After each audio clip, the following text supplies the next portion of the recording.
Hello, friends! Have you ever been late for school? If you're anything like my kids, you definitely have been. I mean, all the time.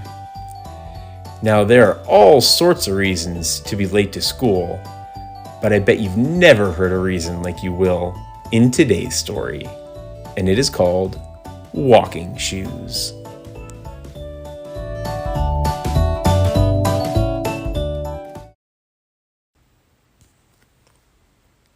I slurped my runny oatmeal, hot and slimy from my spoon.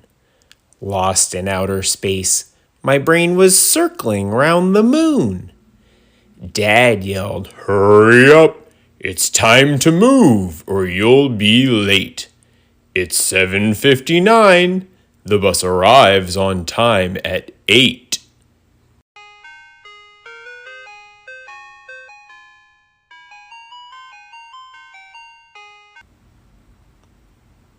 I jumped up from my chair and made a beeline for the door.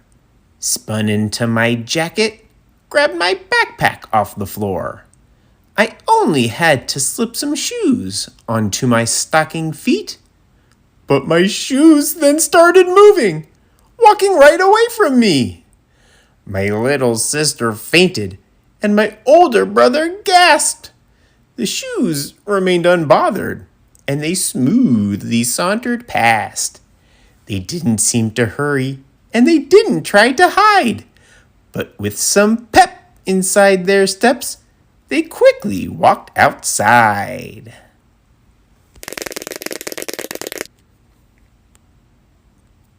I was in amazement, with my jaw down by my knees. So I began to follow, as my shoes went where they pleased. They shuffled down the driveway, and they hopped over a toad. And when they reached the end, they finally stopped before the road. They somehow looked both ways, which surely took me by surprise, 'cause the last time that I checked, I didn't think my shoes had eyes. My shoes then kept on going, heading straight into the town, and I stayed right behind them, in my socks just like a clown.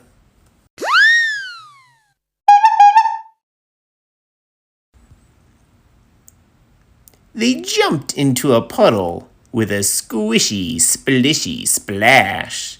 They crunched an icky cockroach with a mighty stomping smash.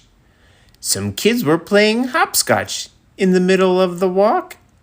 My shoes jumped right on through, maneuvering deftly through the chalk. We came upon a woman playing music in the street. My shoes performed a little dance and never missed a beat.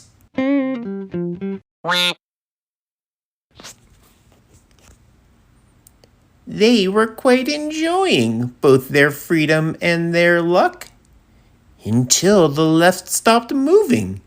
It became completely stuck.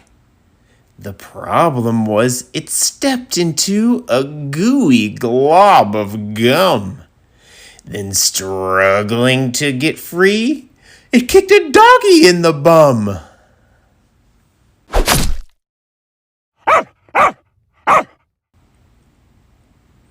The pup let out a howl, and then he turned to face his foe. He seemed a bit perplexed. He found a sneaker with no toe. But my shoes did not just stand there, waiting for the dog's attack.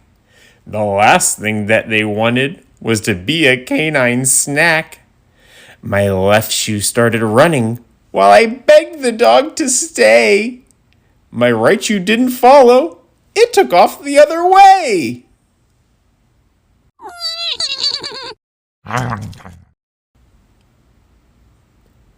The pup paused for a moment, still the shock across his face, but then took off like lightning, and he started to give chase. The shoes ran round in circles with the doggy close behind. An old man on a bench just watched and thought he'd lost his mind. The left shoe zigged, the right one zagged to try and get away. The predator could not be shaken, hunting for his prey.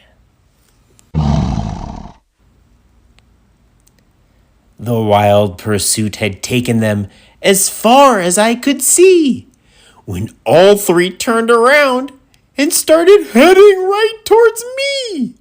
The shoes were getting close. The dog was nipping at their heels, just about to take a bite and have a fast food meal.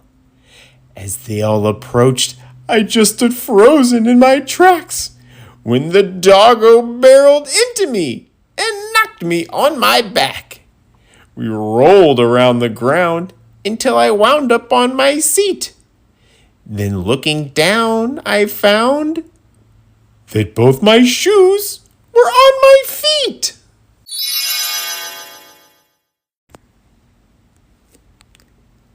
The puppy shook his head and drenched me with a splash of drool. The shower made me realize I was very late for school.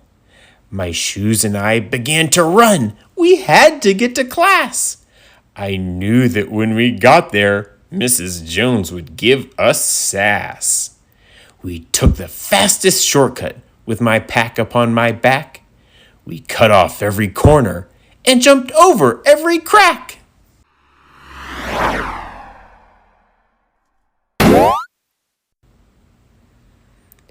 We busted through the door and sprinted swiftly down the hall. Ignored the old vice principal, although I heard him call. We flew into the classroom, almost like my shoes had wings. I plopped into my seat in time to hear the school bell ring.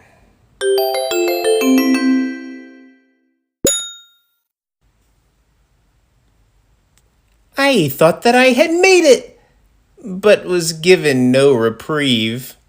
My classmates grabbed their books, and then they all stood up to leave. I knew that I would have to pay for being oh so late. Waiting for the dreaded word, detention was my fate. I blabbered out my story from beginning to the end, hoping that for just one time the straightest rule would bend. Mrs. Jones glared up at me and down at both my shoes, then smiled and laughed. "You're off the hook. My shoes can do that too."